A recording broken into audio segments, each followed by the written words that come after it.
Sure. No, so I just wanted to welcome you all to this conversation that we will be having today and tomorrow on inclusion of migrants and refugees into political and democratic processes in Europe. My colleague here, Pap from KAICIID, what he's sharing with all of you are input papers that were prepared on this particular topic. And what we will be doing today and tomorrow is revising and finalizing some of the policy recommendations on how to improve inclusion of migrants and refugees into political processes in Europe. Now, obviously we're not a very big group, so I wouldn't necessarily even have to use the microphone because I'm quite loud. But I'm going to be using the microphone so long as we know that we have some virtual participants with us as well. So that situation is still being a little bit unclear, so we will find out how many virtual participants we have with us. So bear with me. Also, if you happen to have any kind of question that you want to pose or comment, I know it's slightly counterintuitive, but I would like to ask you to also grab the microphone that is on your desk. Just so that to make sure that the virtual participants can also hear what your comments are. Now, I would like to kick off this whole group's work by doing a round of introductions. So in that sense, I would like to hear from everybody four things. First, your name. Second, where do you come from? Third, where are you based right now? And fourth, what brings you to this event? What is the nature of your work? What is the nature of your work? What organization do you work with? Why do you find this particular topic important? So, name, where do you come from? Where do you live right now? And nature of your work, the organization that you're with. If that's okay with you, I would like to kind of pass on the microphone to one of my colleagues, and I would like to ask Rosica to kick off the introductions. Hello, my name is Rosica. I am from Bulgaria. I'm based there currently as well. I work in an organization called Voice in Bulgaria for legal aid for migrants and refugees, and I'm co-facilitating the event today. Thank you, Rosica. Please feel free to pass on to whomever. Should we do our table? Sure.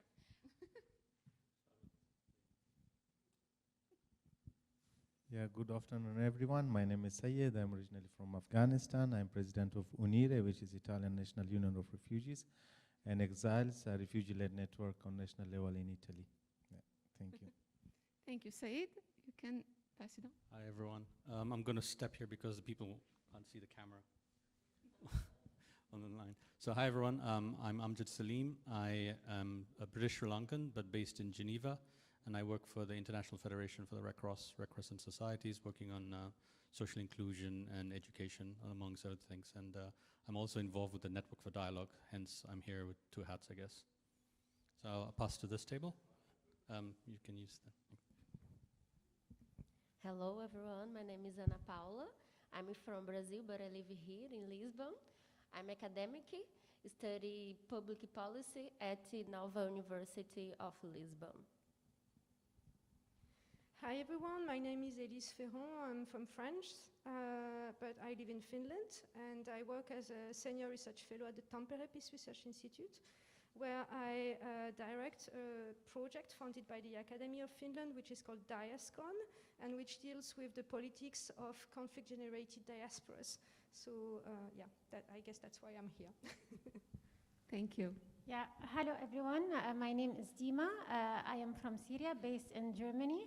I've been working for the past 10 years in the field of integration and migration and refugees between Syria and Germany, and now I am research consultant at Caritas. And I am a member of Network for Dialogue. Okay, they have their own mic. Thank you, Dima. Yeah, my name is Omar. I come from Vienna, but I was born in Baghdad. But I'm more than 40 years in Vienna, so it's difficult to say where do I come from. And I was also based in Vienna. I am elected member of the City Council and the Regional Parliament of the State of Vienna, also in the Commission for Integration, And I am also in an NGO who is always dealing with interreligious dialogue. That's why there is a link to KAICIID. Thank you. Thank you. Hello, my name is Laura. I am from Barcelona, but I live in Brussels. And I'm representing here Ashoka Hello Europe, which is this initiative to bridge the gap between social entrepreneurs and refugees and migrants and policymakers. Hello, I'm Athanasia Kotsiatou. I'm from Athens, from Greece. I'm a social worker, but now I'm working as a director of social and legal services.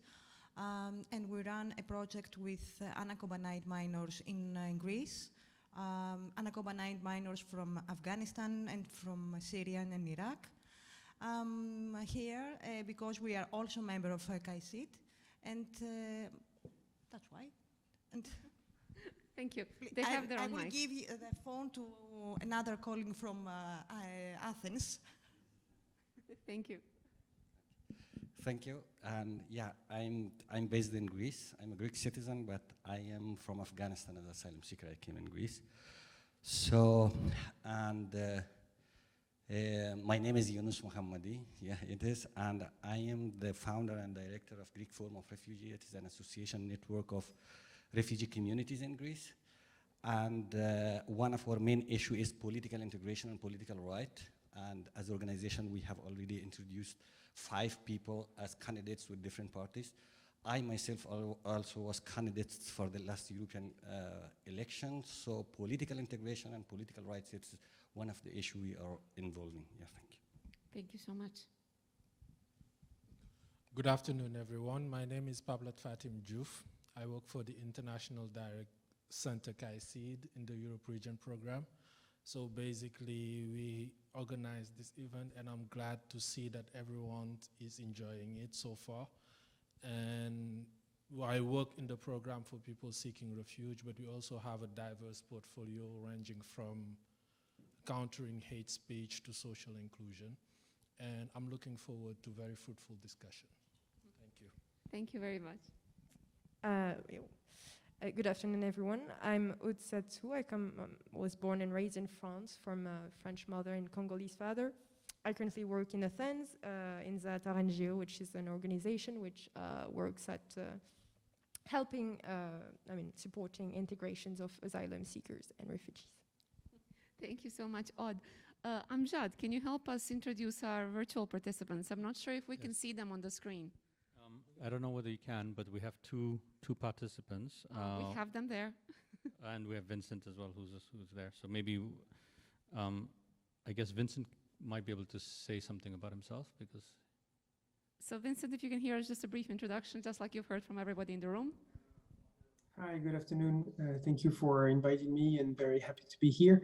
My name is Vincent Catot. I work at the European Commission in Brussels. I work in the Directorate General Home Affairs, and I'm part of the integration team. And of course, this conference is very relevant for our work. Thank you. Great. We also have Ondine Delavelle. I'm hoping I pronounced that rightly, but she's French, living in Vienna, working for the International Organization for Migration as the head of the integration unit. They have a project aimed at empowering youth migrants with a focus on Chechen communities, doing workshops on different topics, such as multiple identities, role of religion, etc., and median competence in producing, or media competence, producing short films where the youngsters can voice their concerns. So she's there, and we also have Anki Zhang, who's joining us in listening mode. So that's it. Thank you. Thank you a lot, Amjad. And I'm very much looking forward to working with you on this topic, because by academic training, I am a political scientist. My name is Maja Nenadovic. I am from Yugoslavia, but I'm currently based in Hungary. So in that sense, I work with many organizations, mostly in the field of youth civic engagement, reconciliation, that comes after conflicts, and human rights education. So in that sense, I believe this is how I got to know KAICIID, and this is how I got to start working with this organization. Now, I look forward to very much this session simply because with the other sessions that we have going on, volunteering, education, countering hate speech, I kind of see this particular room as somewhat the glue in between. Because we know that civil society that does many great initiatives and that is instrumental in ensuring the protection of rights of migrants and refugees, they're doing great work. However, we all know that when there is political representation, when political rights are being ensured and that are being fought for and actually acknowledged, we know that only that leads to actual inclusion on multiple levels then. So I'm hoping that some of the recommendations that we're going to yield as a result of our working together are going to basically also help the recommendations that will be resulting from the work of the other working groups. But now to kick us off, I would like to invite here the colleague who is sitting here at the desk, Syed.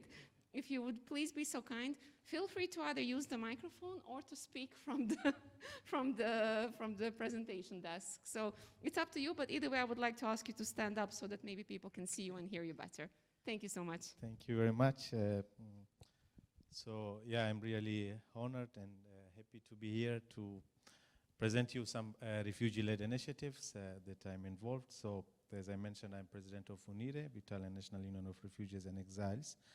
I'm also co-founder and member of European Coalition of Migrants and Refugees.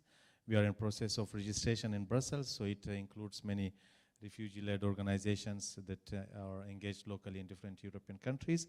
And I'm also, together with my colleague Yunus, we are members of ARENE, which is Afghans expert network in Europe, a refugee-led network in Europe. So first of all, why as UNIRE in Italy we born Italian National Union of Refugees and Exiles. We born in 2019, so we have around 2 years of life. At that time, there was Salvini government. He was vice premier and also interior minister in Italy. And we were assisting and seeing that everyone was speaking about refugees. They were instrumentalizing about the refugees, the migrants, and etc. But we didn't see any refugee that can speak on their behalf. So this was, and we were on daily basis, we were somehow seeing that on the ground, there were some people that they started to behave differently, because obviously when there is toxic and negative narration, so there is also impact on daily life of people. So even the people that they were living in Italy for a long time, that they were active members, they were considering the whole society as home, but there were like discrimination episodes and etc. So we said that why we should not take the space as the refugees. If we are forced to leave our countries, if we are forced to have been in asylum process and etc. Or in many cases, because in Italy there is a lot of instrumentalization about people that are coming by boat, and also in the reception centers in Italy, I don't know if anyone is based in Italy, they say that we pay refugees and asylum seekers 35 euros. So we wanted to go further about this negative narration, so take the active role in whole society and change the narrative. This was the first. And the second reason that is UNIRE, together with other refugee-led communities, associations, that we gathered and we wanted to found our own network on national level, was the policy discussion. This is also really important because in many cases, procedures and policies, when they go on the ground and start to, when it is implemented, we don't see the right and impactful and efficient results, because refugees' views are not taken in consideration. So for this reason, we, since 2 years, we made a very big steps as refugee-led network in Italy. First of all, yesterday we knew that in Italy there is asylum and migration table. So it is a table of civil society organizations on national level that they are, this table is consulted by Italian governments, institutions related to policies on migration and asylum, integration, etc. And there were around more than 35 organizations, member organizations. There was not a single refugee-led network in that. It was, all of them, they were civil society organizations that they were working, they are like big organizations, they work with refugees. They do a very great work, but unfortunately there was not any space. So we started to somehow ask them that you are, like you said, that you work with refugees, that you are with us, and you you work with refugees, and you have like many of organizations, you are directly involved in refugee issues. But why you do not have any single member that somehow represent the perspective of refugees? So yesterday they accepted our membership, so we became as a first refugee-led network in this table in Italy. The second step that in these 2 years of our life, because it is not so easy, that we managed to have, we became the member as the unique refugee-led network in expert group in European Commission. So you know that in last year there was a call from European Commission. They wanted to formulate a network of experts, people with migration background, and they somehow wanted to have the meetings of these expert groups in order to include their views in policy making processes of European Commission. So we applied in that occasion, and luckily from Italy, UNIRE is the only network that somehow is a member of this expert network, and we do focus groups with refugees in Italy, and we bring their perspective on the topic of expert group meetings. So this is really important, from south to north, all over Italy. This is something that. And we know that in many cases with European Commission, we do not share the vision or the direction, political direction, especially on policies related to migration. But I think when we are on the same table with high-level policymakers, and we speak with them and we tell them the things based on our lived experiences, I think this has a huge impact. This is a big step, I think, And in many initiatives that we were occasionally involved, for example, in European Parliament, I met some member of European Parliaments that they were somehow, they were asking me and our other colleagues to be involved in other meetings together with other members of European Parliament to be more convincing, because for them, when you speak to them directly, it changed the things. So it is needed in the political participation. And I think it is really important that we need to take in consideration as a right the political participation. It is really important. This was another positive impact of our network, that we somehow bring our perspective to in the tables that there are decisions taken on our life. Regarding also, I think the hate speech, and also when we, there is narrative around migration and everyone speaks. I think if we bring refugees and they have the right space to speak on their behalf, I think it changed the things directly. Even you somehow do not leave the space for instrumentalization, because you say this is refugee, this is the person that they may arrive by boat, they may arrive illegally, because that is also somehow concerned to our policies, because there is not any opportunity. And I would like now to somehow connect my experience as a refugee, which reflects many experiences of refugees, with policies. So why we say that today in the morning there were, Afghanistan was mentioned, that there are like bad refugees and good refugees. Yeah, so unfortunately I have been one of those bad refugees that I did my journey from Pakistan to Iran, Turkey, and then in Greece by boat, and then I undertook to arrive in Italy. So what was really, when I think now, we were in Turkey and we were in this dormitory of smugglers. So we know that European Commission and European member states, they want to somehow contrast human smuggling. No? Their aim is to contrast because they do not want to make earn money, the smugglers. But what their policies do, they do opposite. For example, we were in this dormitory of smugglers in Turkey, in Istanbul. They were saying, they were giving us different options, different offers. They were saying, look, when you arrive in Greece, in 2006 it was, so there is an European law, it is called Dublin.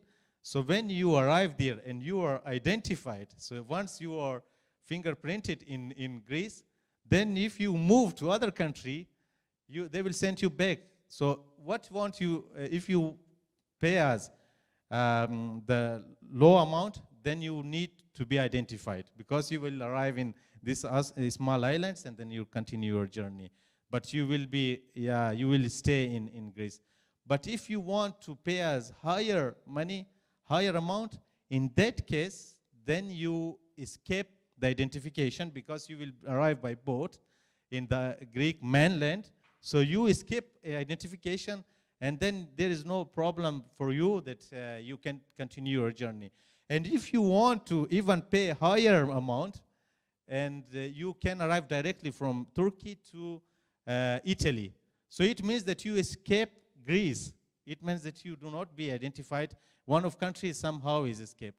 So this is somehow that why, and unfortunately there is not any policymakers that can understand these perspectives. And this is something that smugglers, they do.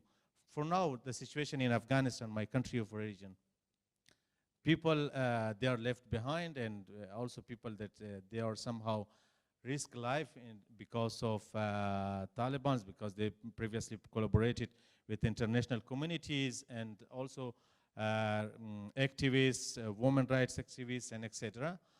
They do not have any opportunity to somehow be resettled legally in Europe. And what will happen to them? Because they are obliged. I am in contact with many people, for example, judges, civil society organization, activists, representatives.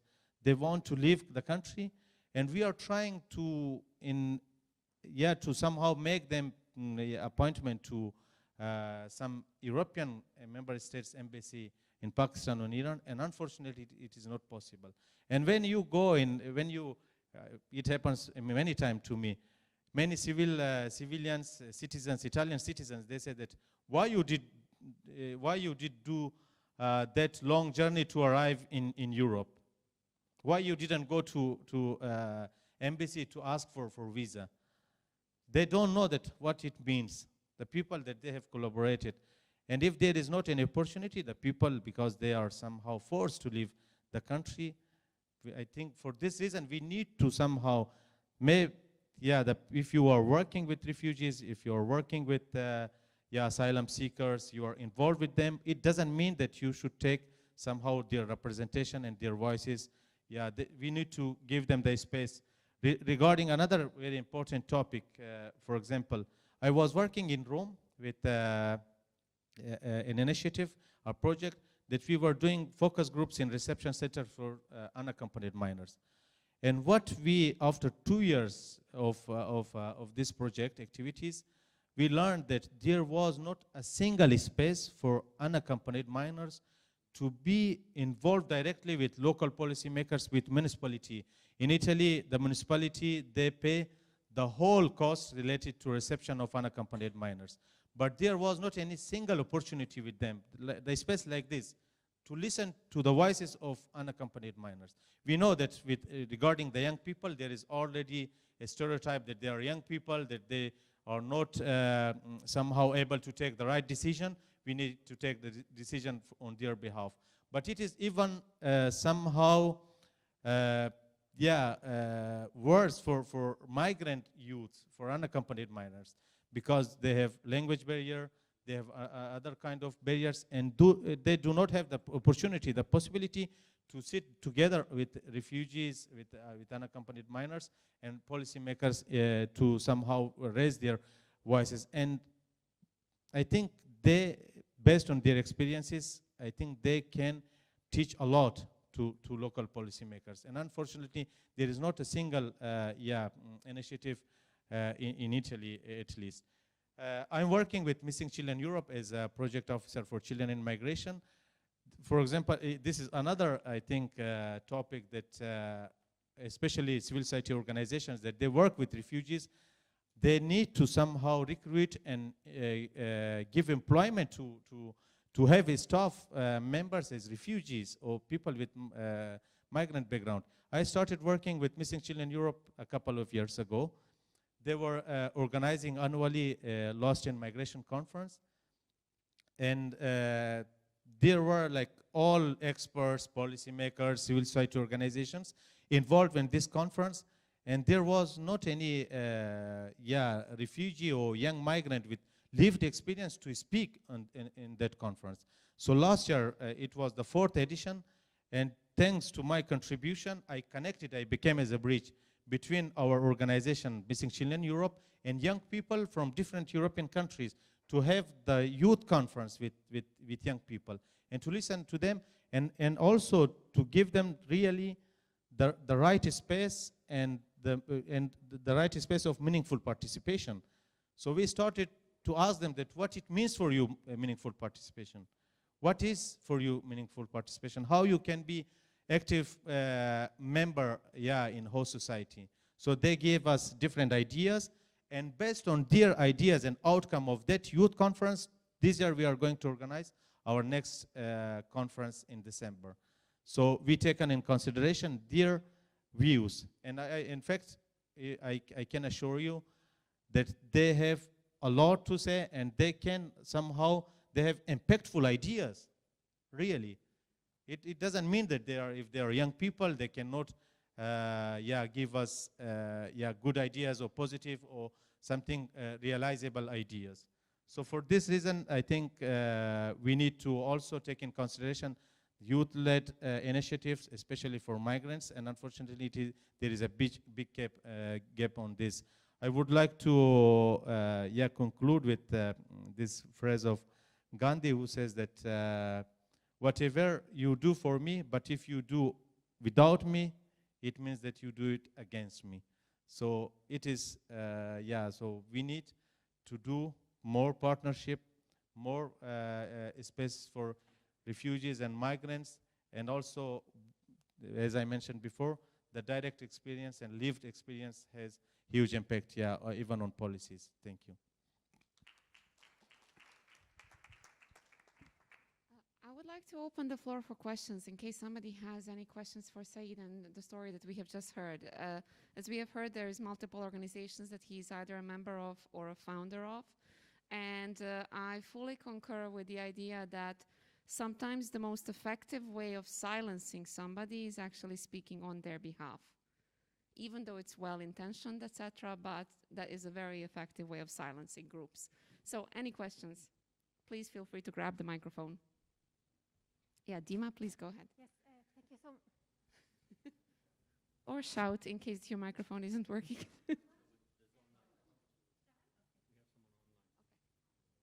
So Dima will ask the first question, and then Amjad, you will. Yes. Thank you so much for your presentation, Syed. I agree with you. I mean, we should always work on support the active participation of people with migrants or refugee groups. But I am wondering, given the unequal, I would say, equality in terms of education and lack of understanding the system, as one of the fellow researchers said about the migrants group. So how can we include those people in the decision-making process, like to be active citizen and to be treated on the same ground, knowing that they are lacking certain understanding of the system and like certain skills? Thank you. Thank you for this question. So what my organization, when we came, when we were born, first of all, we wanted to somehow, for example, we wanted to have our space of participation, but it means that you should communicate with policymakers, with citizens. You may go to in television programs and etc. We started to organize capacity building for other refugees. For example, if you do not have communication skills, public speaking skills, sometimes you may harm somehow your image instead of being constructive in communication. So that is, I think, really an important work that I think, because you may speak, you may communicate, but when you go in a TV program or any public debate, I think you need some skills in order, especially because the far-right groups, when in some TV programs, I have been with them in the same events. They are somehow they are on the somehow on a right space because they know very well how to instrumentalize. But when you start communicating, you are already in a not fertile soil. So for that reason, I think it is really important. And how we can do this, because for doing capacity building, you need to have some fundings. In Italy, which is really a positive and unique program, it is a funding program, very small amount. It is around 8,000 euros, very small amount. But for our organization and many other refugee and migrant-led initiatives, it has been really a very valuable program. It is funded by UNHCR and implemented by a civil society organization called Intersource. So annually, they give this 8,000 euros to organizations that they propose some projects. So that was really for us vital, and we organized some capacity building. And I think we need to understand, because here many civil society organizations, they are somehow they have long experience. They work for, they have good relations, networkings, and etc. And as a refugee-led organization and initiative, when you start to somehow get your space, find your space on the same level, it is really challenging for us. Especially in Italy, because we suffer from this paternalistic approach from civil society organizations. And also the mindset is that you are beneficiary and recipient of services and projects, and you are not somehow involved in maybe to co-design projects, and maybe in some spaces to be treated equally. So I think for that reason, we need to have more funding programs, specifically the specific channel for refugee-led and migrant-led initiatives. I think this is really important. And our advocacy activities on European level is also on this, because European Commission, they have a big role in providing funding for migration and integration. I think we need to target also those institutions that they have this role to somehow give the right channel for refugee and migrant-led initiatives, the funding programs. And I think regarding the program, which is called Participation in Italy, from recipient of services, we became the change maker agents, because we were the people that we were organizing for other refugees, capacity building events, and we were somehow becoming bridge between maybe journalists and refugees.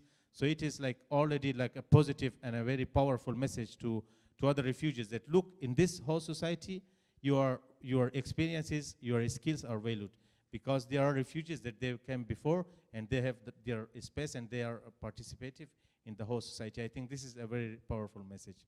Thank you.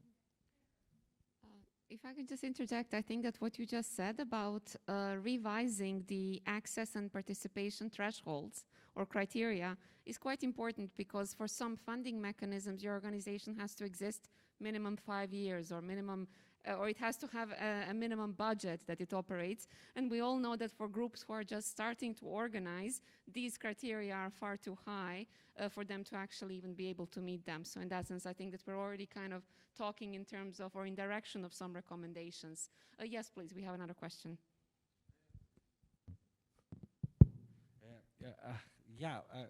That's true that migrant refugee-led organizations are in somehow discriminated and marginalized, especially in terms of funding, and that's the truth. But my question is, because our session is political participation and political engagements, my question is that, of course, you are involved in a good level in the society in terms of consultation, in terms of advising. And the question is that when we speak about political rights and political participation, it means the right to vote also. It is the right to vote. It is not right to vote. It's always creating responsibility. It is also creating sense of belonging and also responsibility to the society, which is really the means of integration.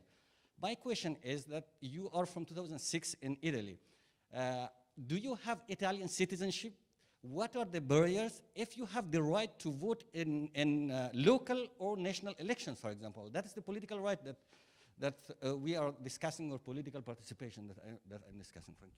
Thank you. Yeah, thank you. I do not have still Italian citizenship. I'm still a refugee. In Italy, unfortunately, it is really quite complicated to ask for citizenship, and it takes a lot of years, to the process, and procedure is very long.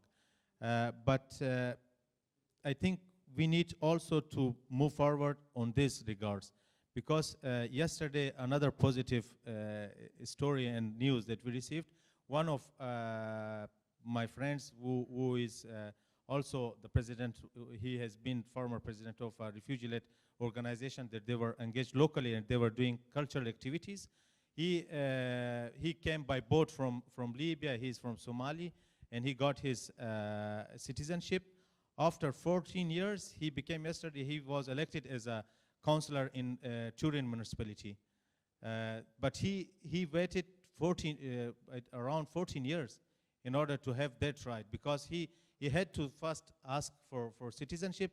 Unfortunately, in some Italian cities, I know that within the municipality, they have consultative board, which is somehow formed by representatives that they do not have Italian citizenship, and they are migrants. And they have a very limited task, because they cannot ask for any meeting directly. So it is the municipality that can ask them to have a meeting and to consult them on some issues. But unfortunately, this is I think we need to give the people, and here I think we need to take in consideration as a criteria not the citizenship but the residence. If a refugee or migrant arrives and he is living in a municipality, he should have the opportunity, he should have the right to vote a person, or even to be candidated. I think this was also mentioned here in Portugal. But in Italy, we are very far from this. In most of Europe. Yeah. I'm so sorry to interject. This gentleman here raised his hand before you. And I would like to ask you also to keep your questions brief, because we have a second speaker. Thank you. Yes, I just wanted to go further, because you said the right to vote. The problem is, even if you have the right to vote, let's be frankly and look how many from the migrants have already been elected in positions, how many of them became ministers. I think we need a big change of culture. Even this way of, you mentioned, to include the people to tell their story. When they talk to you only in terms of someone who has been affected. Tell us your victim. Tell us your story. I remember very long when, for example, the American invaded Baghdad. When they made the information, my question was, are you crying? Are you worried about your parents there? nobody was interested in my position as a politician to say how do I see the story, what are the problems. So I think there's a lot of way of thinking of Eurocentrismos, we call the Eurocentrical view. We are the one who manage everything, and we allow you to participate, tell us your poor story, and we will think. And I think this is the thing. This is the biggest challenge. We're talking about not about refugees. We're talking about migrants who live in 30, 40, maybe in third generation. They don't have the citizenship, and they're not allowed to vote. How the garden in front of their house will be, how the kindergarten will be, and so on. And I think this is really a big challenge. How we could work on it, and in terms of a society who thinks we're a democracy, and we think of the participation of the people, but at the end, there is really a very long-term way to go. Thank you for that comment. Did you have another comment yourself?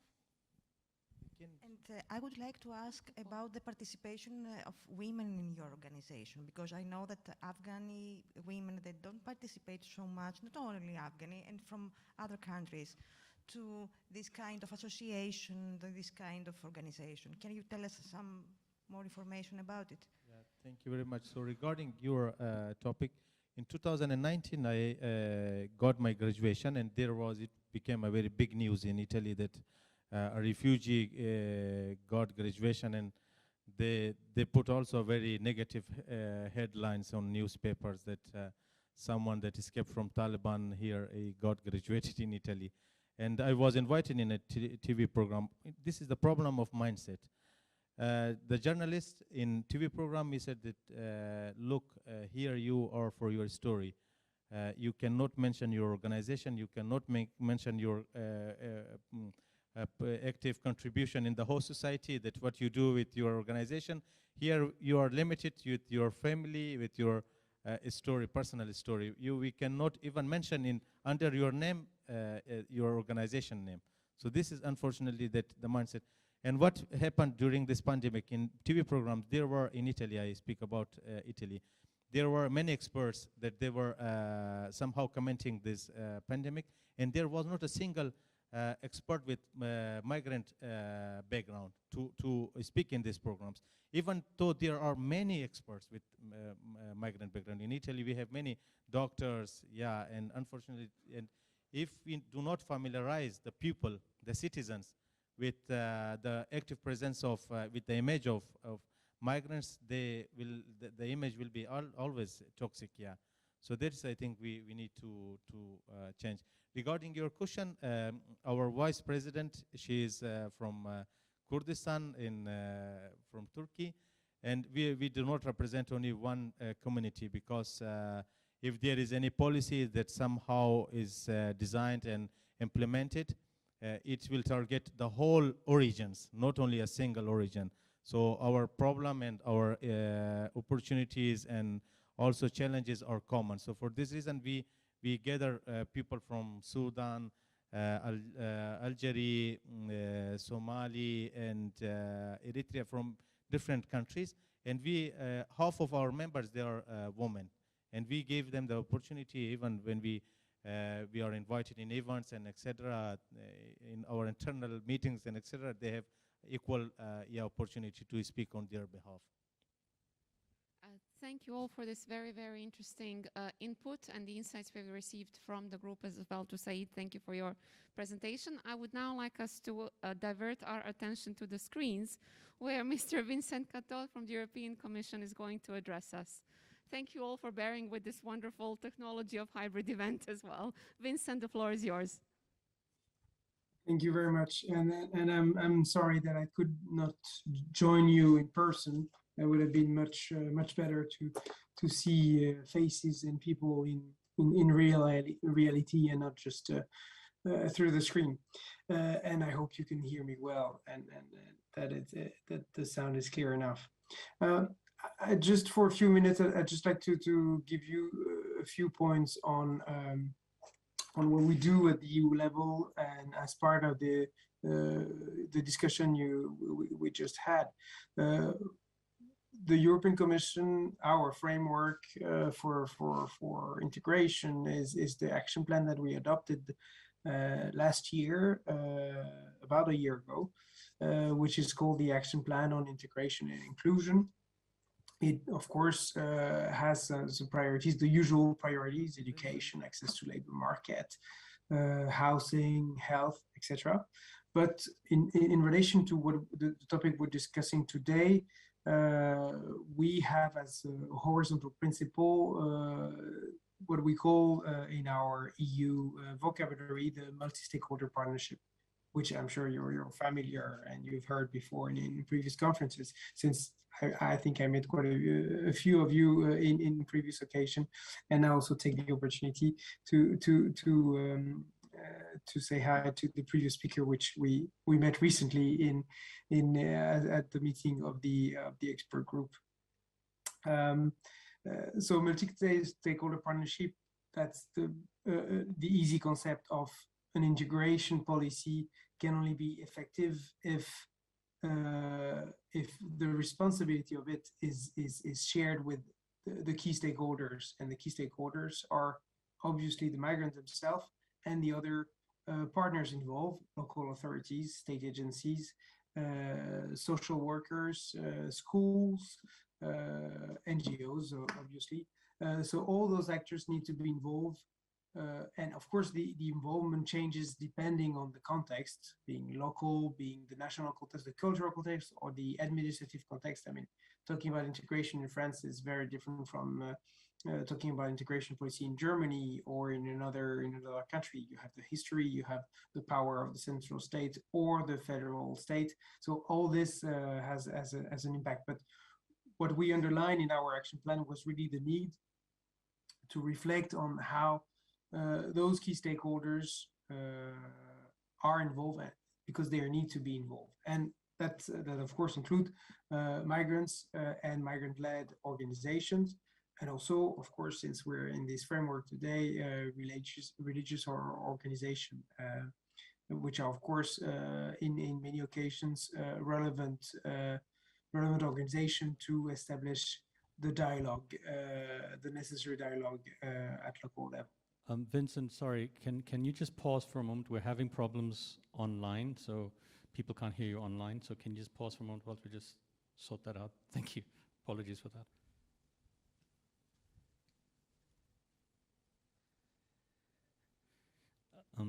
Can you just start and see? Yes, I hope you can hear me now. Yes, we can. Thank you. Okay. Should I? So nobody heard what I said from the start. From the room, it was fine. It was just people online. So okay. The virtual colleagues. So I don't restart, maybe not to waste your time of the people in the room.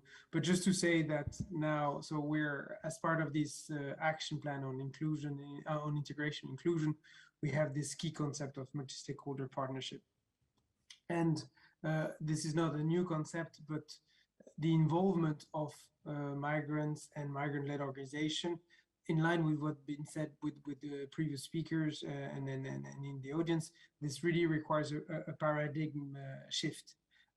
It's ongoing, but in many places it's still not taking place. And then this paradigm shift means that we're coming from a situation where there was no place for migrants in the debate, in the discussions, in the policymaking. And as was said by one of the previous questions, towards something where tell us your story so then we understand you better, but then limiting the space to you need to tell your story and that's all. And now we enter a phase where people and organizations are learning that actually this is not enough. So we are moving slowly to a more comprehensive process, a more inclusive process of people that are not just the target group of the policy, but that are and should be actors of these policies. So going from just testimonies to maybe a totem in a conference or in a policy to actually a stakeholder, somebody with their own brain and their own views on what the policy should be. That's happening at the EU level, and that was mentioned by the previous speakers. The creation of this expert group on the views of migrants, it was of course due and really time for the Commission to set this in place. But I think on the Commission side, we're very happy of the result, and the meetings and the discussion we have with the expert group on the views of migrants are very fruitful for us. Of course, as I said, it's the beginning of a process, so I'm sure we'll need to, we can improve this process, and we have a lot of things to learn managing this process, but I think it's a good start. And that means as well that we need to do capacity building of the different actors. So, for example, local authorities need to learn how to develop such consultative bodies, such support to migrant-led organizations. I think they need to learn that it takes time. It takes resources. Maybe the results are not immediate, but it's still a key to the success for real inclusion, integration policies that are fruitful.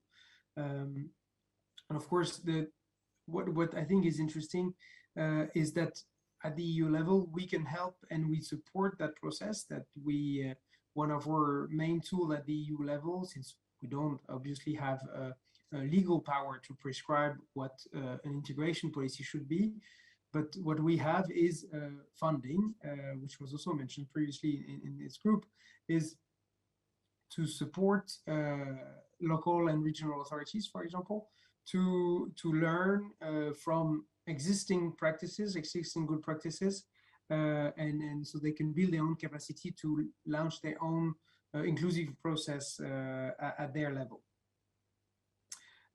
Maybe two or three points, and then I will stop so that we can open for questions if there are, and keep on the rich discussion.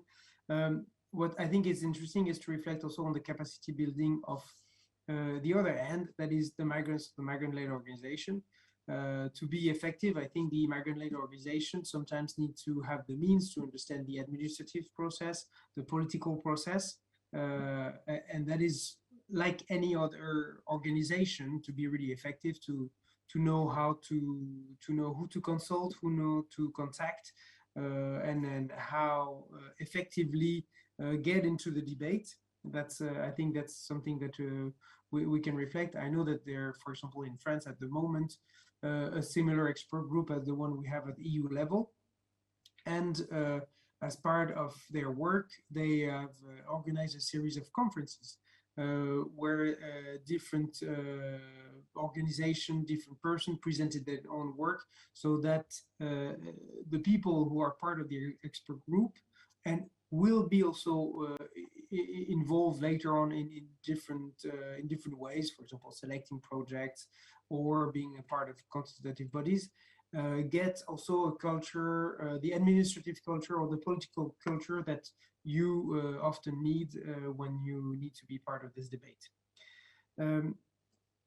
I think one thing that we can reflect as well to improve this the situation in terms of the involvement of migrants and migrant-led organization in the policy making is to really enrich the local life. Because I think when you have migrants and migrant-led organization that are part of the local landscape on whatever theme, it could be cultural, it could be sport, then the perception of the traditional actors change. They see that migrants are there, and actually they're not just migrants, they're actually the doctors, they see the trade union, they see the football coach, they see that they're not just migrants, and they see as also more relevant actors. So I think the importance of the local life, it can be really a support to this shift in perception. And of course, that's related to the general need for local democracy, what is valid for migrants, that is that the policy that are targeting migrants are not discussed with migrants, is also, it can be applicable in other fields. If you have a strong local democracy, then it will be easier to include migrants in the discussion. Whereas if there's no discussion on what type of project the city or the village should develop, then of course it will be much more difficult for migrants to be included in those debates. And the final point, and I think this policy making, this discussion on the policy making is linked to the political right discussion, because the more you have people involved in the local democracy, even if they don't have the right to vote, then that will impact the perception that it's actually meaningful to have migrants engaged in the local life. And then you can see, then hopefully, then people will understand, stakeholders and people will understand that it's actually fair, but also more efficient to have migrants having the local rights to vote, to vote in the matter, so they can also decide. And unfortunately, at the EU level, there's only a limited number of member states that have clear rules on non-EU national having the right to vote. I think it's only 7 member states at the moment. So these two things are related, I think. Thank you. I stop here, and I'm happy to reply to question and to be part of the fruitful discussion. Thank you very much. Okay, thank you very much, Vincent. I will only ask for, if there's one question, I already see a hand, so that we can ask the question and then talk amongst ourselves a little bit about the topic. So please, Vincent, you have a question from the audience. Yes, thank you very much for this very interesting presentation, and also for the previous one, which was also very interesting. And it made me think about a notion that we use at the academic level, which is intersectionality. And I wonder if we do not underuse that principle at the policy level. And I think that it could be many of the examples you gave, especially in terms of, local life, and, when you said that making migrant organizations part of the local landscape. And I was thinking that when you think about, well, many of the issues that we face when we speak about migrant integration are related to this cleavage that it seems to exist, at least in the minds of people, between migrants and the rest of the society. But it's because they are singled out because of, when they arrived or their different culture. But there are also many bridges, like, age, for instance, like youth groups, or interests, like, sports, as you mentioned, but also music, culture, cuisine, whatever. And also gender, of course. There would be many bridges that could be built between, using intersectionality. And I wonder what kind of tools, policy tools, can be put in your perspective in order to help, maybe at the national level, maybe at the local level. I know that the EU also is doing a lot to help local organizations, for instance. So what could they do in order to help the local authority build those intersectional linkages in order to favor the integration of migrants? Thank you.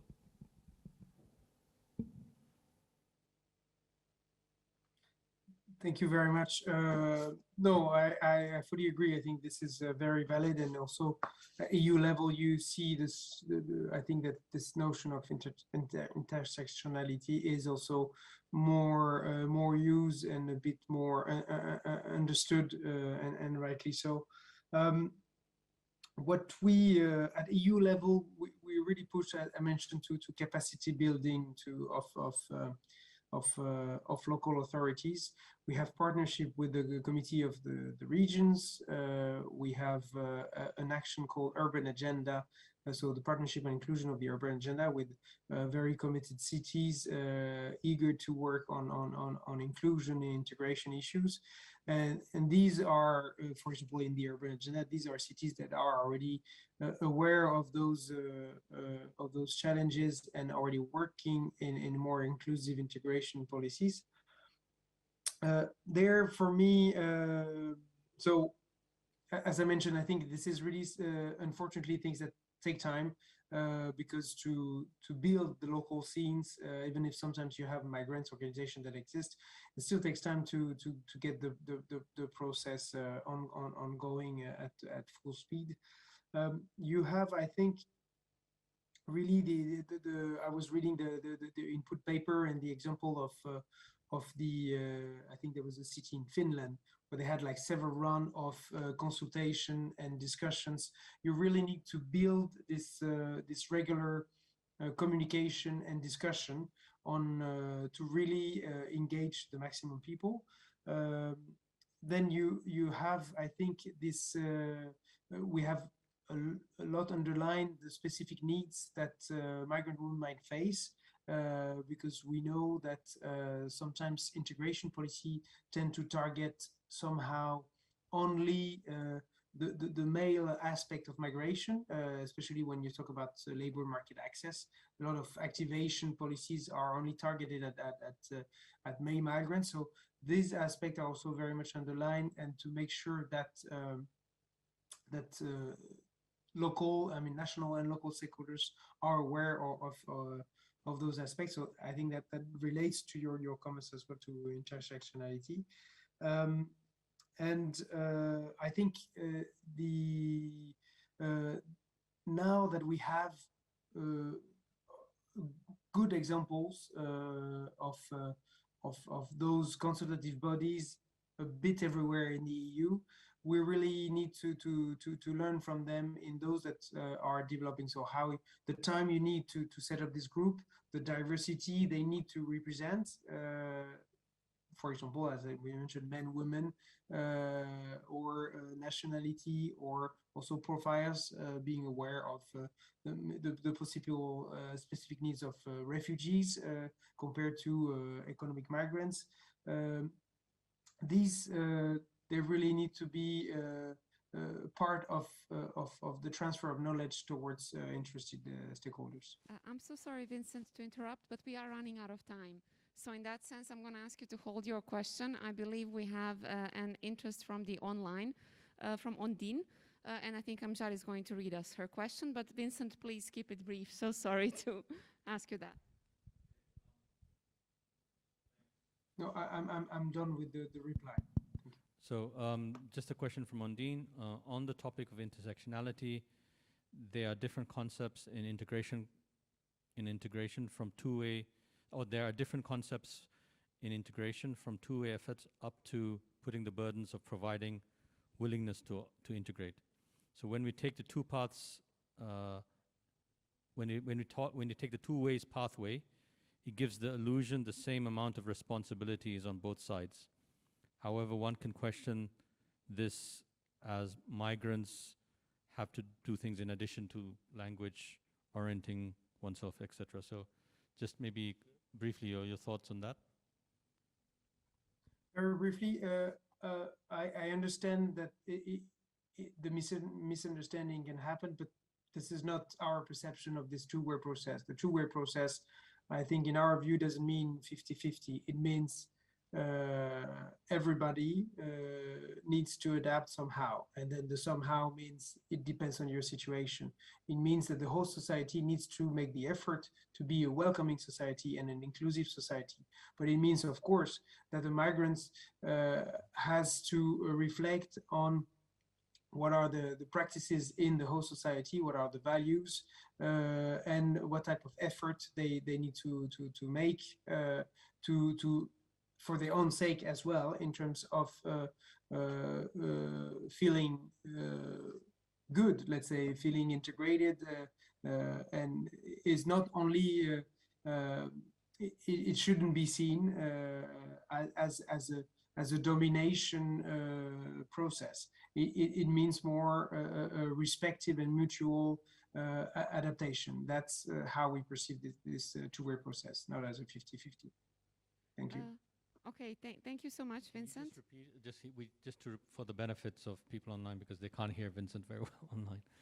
So just to kind of say, I think Vincent, what I got was that it's more of a misperception or misunderstanding of the concept, but really it is supposed to be a mutually reinforcing perspective, right? So that there's an expectation that the refugees as well will also have, for better integration, have sort of reach out to understand what their host country looks like, but it's not supposed to mean a domination of one versus the other. Have I sort of summarized it adequately? Sorry, it's a bit hard taking notes, looking at the online chat as well. No, thank you a lot, Amjad, and I think that precisely to stop these misperceptions and to stop this type of miscommunication between the different groups, I think that this is why we are talking about increasing the participation of migrants and refugees in democratic processes. We have one member of the group who walked in a little bit late, so if you wouldn't mind just please briefly introducing yourself, we would love to welcome you. If you could just tell your name and where you're coming from and which organization you're with. Yeah, sorry for being late. My name is Adam Ilsud, and I am a project manager for Voicify. We are working with self-led youth organizations of migrants, refugees, asylum seekers, and undocumented in Europe to increase their political participation through a Europe-wide consultation process. And also, we are working on building the first umbrella organization on European level for youth organizations with migration experience. Okay. Thank you very much. It is very nice to have you here. Now, I would like to ask Syed, if you wouldn't mind, please coming and sitting here. We're going to make an improvised circle. You all kind of stay where you are. Okay, just come here so that everybody can come, and you will need to push a little bit back so that we have an improvised circle. Please have a seat.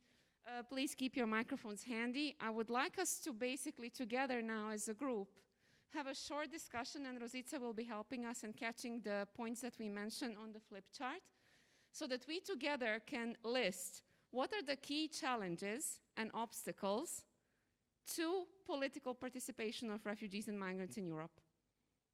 I would like to hear from your perspective, what are the current key challenges? What is preventing us from changing the status quo that we have heard is, in many situations, quite low and quite ad hoc? So, yes, please. You need to use the microphone, otherwise the online participants cannot hear you. Just a question on that. Are we going for more a brainstorming style, or we want to justify why this challenge? Brainstorming style. You can just mention, one thing, and then Rosita is going to note it down, and then Odd can go next. So please, mention one thing. Okay. The first thing is that we have been seeing lately is the shrinking space for civil society or for self-led organizations. There are bank accounts that are being closed down, registration permits that are being denied, etc. Okay, so shrinking space for organizations or self-led organizations. For self-led organizations. What do you mean by self-led? So refugee-led. Refugee-led. Okay, perfect. Thank you so much. So it's the shrinking space, and I think that this also happens within the wider shrinking space for civil society in Europe. So in that sense, I think these are two processes happening together. Please, Odd? Yes. Yeah, I would like to raise the question of the status. I don't know what we mean by migrant-led organization, since migrant is not really a status, if I'm not mistaken. Refugee-led I see, and it's by people who are refugees. I myself work with asylum seekers, undocumented people, and refugees. And what is interesting is, so I run, for example, discussion groups. I exchange with them. But so, yeah, I really like the idea of including them politically. But perhaps first the question would be respecting them as human beings and respecting their rights. And depending on your status, first, it's not even a possibility to take part, just because if you are public, if you're vocal, you just may be deported.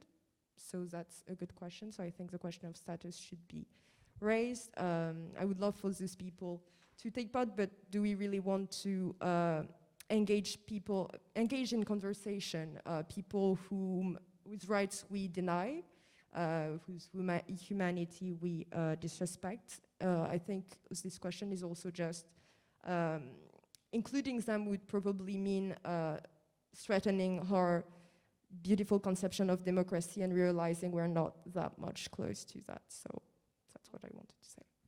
Thank you so much. Also, we have the question of status, and we also have the question of, I will call it uncomfortable realizations. Just simply, basically, because this is something that host communities have a very hard time, I think, grappling with, this different vision of who they are. I always talk about, I lived in the Netherlands for 14 years, and the Netherlands praises itself in being very liberal and tolerant, right? Well, the Netherlands in the last couple of years has come to realize that the liberalism and tolerance was in fact indifference. And it's kind of hitting them in the face right now. So I think this is exactly what Odd was saying a little bit about, coming to terms with something about your own society. Anything more that we currently see as obstacles and challenges to increasing migrant and refugee participation in democratic processes?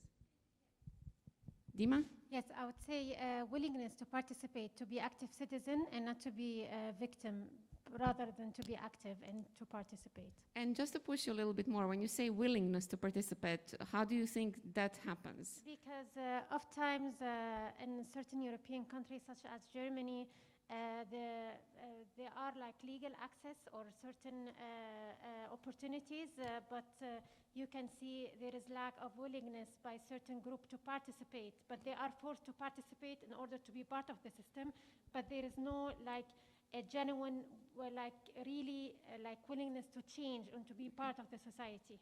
Okay, and again, I'm going to kind of just jump on that one because democratic disenfranchisement and democratic deficit is a problem overall, right? So we have general elections in many countries that have barely 50% of people coming to vote. So in that sense, I think that we have here the situation of people who have the ability and the right, etc., kind of deciding to back out, and people who are maybe still in the process of fighting for their right to practice their political freedoms and abilities, they're still not being given the chance, and there is a question of maybe fear, reservation, etc. Thank you, Dima, please. Yeah, just to complement on that, I think there is an issue of trust also, that trust in political authorities. Oh, yeah. That we, I mean, it's a two-way issue, of course, but I think some migrants come from countries where, there is a very low trust, and for very good reason, in political institutions and political representatives. And I think that this is not an issue of which policymakers in Europe are aware of, or at least they do not, pay much attention to that. And so there is no work to build the trust vis-à-vis political participation, at least for, I work on migrant groups from conflict areas. So, and this is a particularly high problem and a salient problem for them. And thank you for mentioning it, because I will call on to this morning's presentation from parliamentarian Tanya Fayon, who said that politicians, populists sometimes use migrant issues to divert attention from corruption, issues with political parties, right? So in that sense, we see that there is like a bit of a divide and rule game being played in this sense, because political institutions themselves are suffering from legitimacy deficit. Thank you so much. We have a question here, and then we're coming here. Yeah, I can say many issues. I think the first important, which I come in my mind, it is access to decision-making process. It is itself, it's a problem. It is a problem. And what colleague said, I think maybe it must also lack of, I can say, proper information or misinformation. It is something that stereotypes and negative narrative. These are also another problems that we can put. Of course, the main issue for me, it is also that the issue of citizenship and naturalization, which I don't like this, but it is used in European knowledge. So it is one of the main issue also, because if you don't have the right, I think, political right, the right to vote, at the end of the day, you are not equal to others. That's the reality. Thank you for mentioning the disinformation pandemic or disinfodemic, because a recent study has found that migrants and refugees are actually the topic of much of disinformation campaigns in Europe. So in that sense, I think that this is something we need to be aware of, because this information also shapes people's opinions. Absolutely, yeah, so thank you so much. We have 2 questions here, and then from Amjad as well, so please. Yeah, I want to add, you mentioned the lack of trust for migrants which come and don't have a trust. On the other side, they have imagination when they came that Europe is the capital of human rights and the paradise and the justice, and then they experience such humiliations like pushbacks and humiliation of really fundamental human rights, lack of solidarity between the states themselves.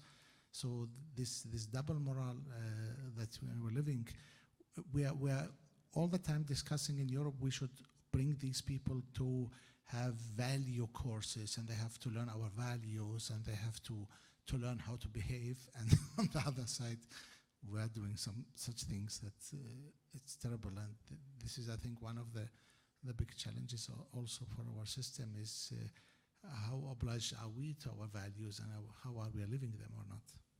Yeah, I think it's a core, I think it's a problem of self-reflection that I think we're also having trouble coming to terms with. So thank you. Just grab a microphone. 2 more things. I think what we have seen, I would say the biggest challenge that I have seen so far across the board, working with different organizations in Europe, refugee-led organizations, is the emergency approach that is dominating the mainstream humanitarian actors and European and national authorities. When you focus on the boat and people jumping off the boat, you don't focus on political participation. Political participation becomes such a luxury. And then there is this sort of fairy tale where, like, okay, you are saved from the boat, then you're done, you're fine. And let's focus more on the people who are coming. But then we have millions of people who are living in Europe who are denied their basic rights because they cannot influence the decisions that affect their lives. That's one. The second thing, that even when people are able to vote, even when people are part of political parties, they are faced on daily basis with supremacist structures and views, not from right wing, not from extreme right wing. I think this has been promoted a lot, that, you know, it's not us, it's the Nazis. I don't think so. We have been seeing these racist views towards migrants, that they don't know what they want, they are not able to provide this input, and that is limiting people to genuinely provide input. For example, limiting, I think one of the racist ways to limit refugees and migrants is to limit their input on cultural issues, or things that are only related to your cultural competence, or, you know, the spices, or the songs, or the music, or whatever, while you pay taxes, why you can't have input on the road and as you said, the kindergarten and the hospital in your region.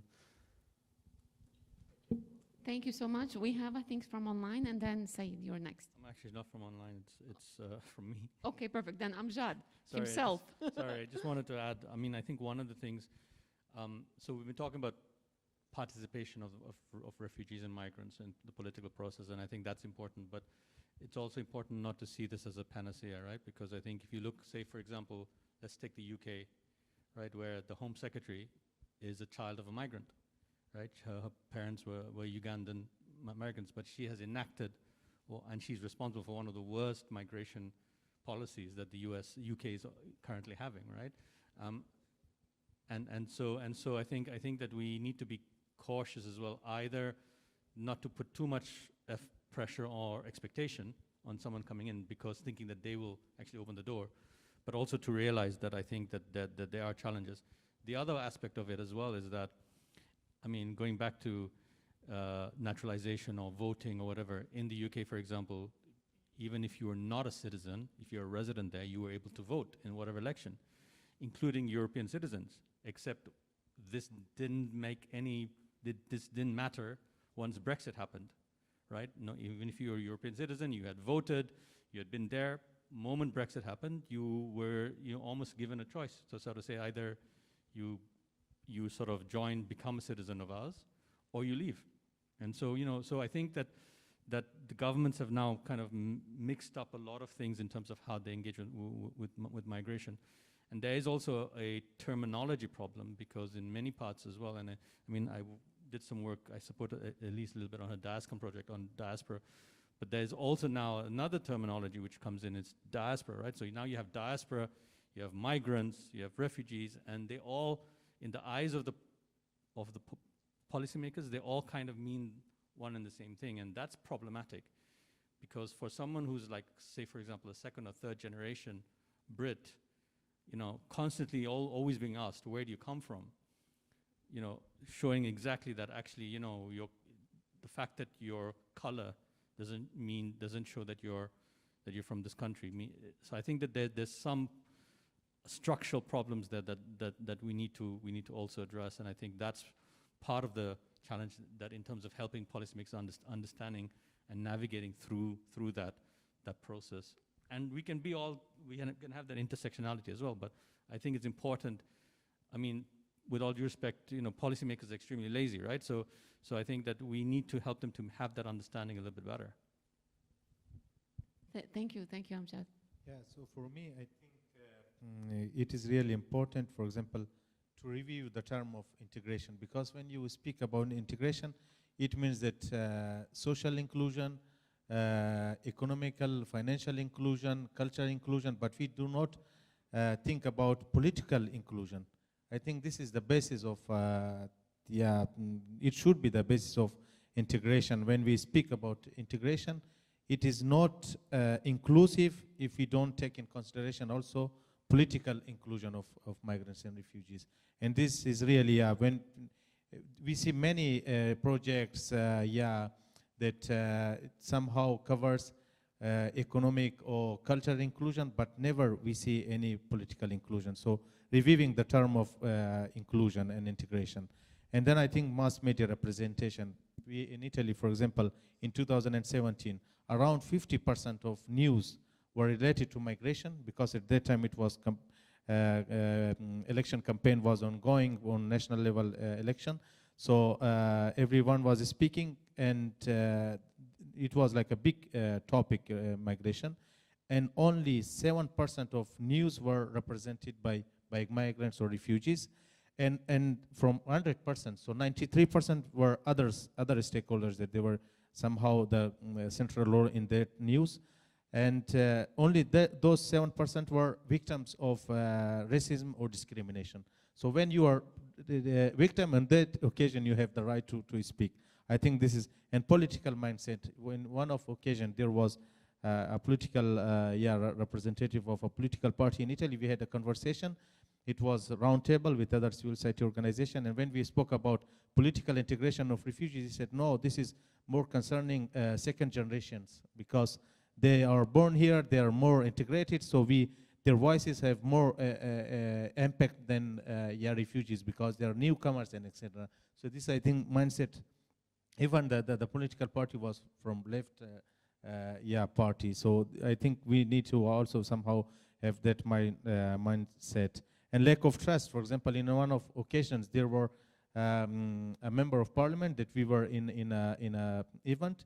After the event, he said that why you in your launch of your network, you didn't invite me. I said that I invited you, but you didn't attend the meeting. He said, oh, because I didn't know that you were somehow representative of refugee. So they have even doubts. When you invite some politicians as a refugee initiative or migrant initiative, they have less interest to participate. Yeah, and it is like a big gap also. Yeah, because there is lack of interest on refugee-led or migrant-led initiatives. Thank you a lot, and I think that you point out also the kind of, I think, hierarchy of rights that is being created, in the sense that people are saying that if you are, you know, authentic national citizen of somewhere, then you have more rights than second generation, than first, than newcomers. I mean, these hierarchies are not going to help us in this particular issue. You had a question still, comment. Please, microphone. What Syed said also, I think it is the stereotypes and this, and also hate speech, one of the issue. and also the issue of capacity. I think the issue of capacity for migrant refugee-led organization, it is one of the key challenge for political participation. In terms of voting, what colleagues said from Britain, we wish that all European countries were like Britain, but unfortunately most of the European countries, if you are not citizens, you don't have citizenship, you don't have the right to vote either in in local elections.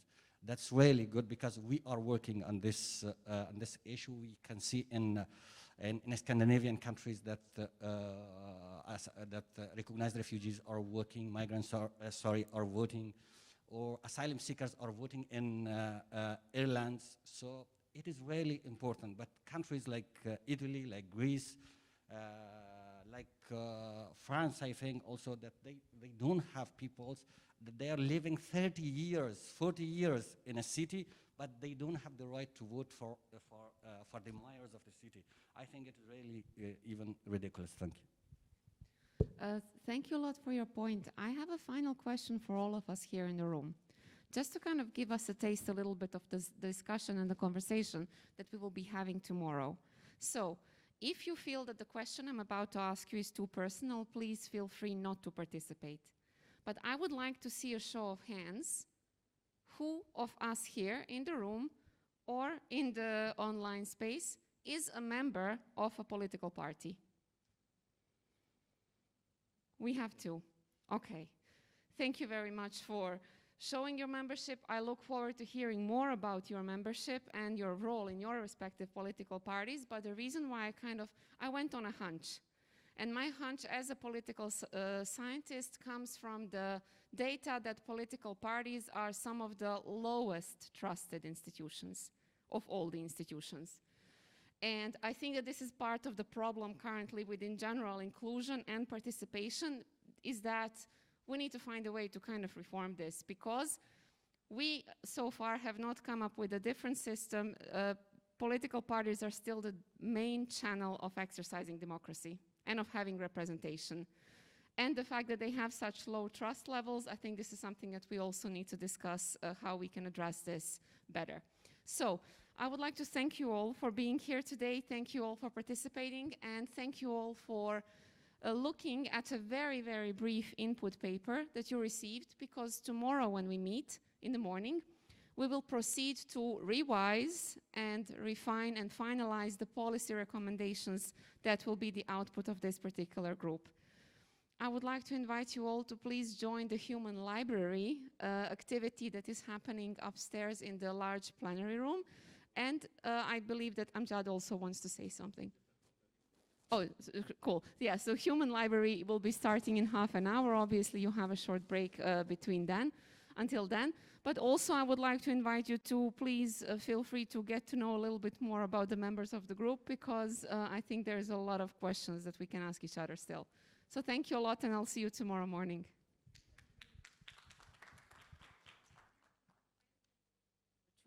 Participants.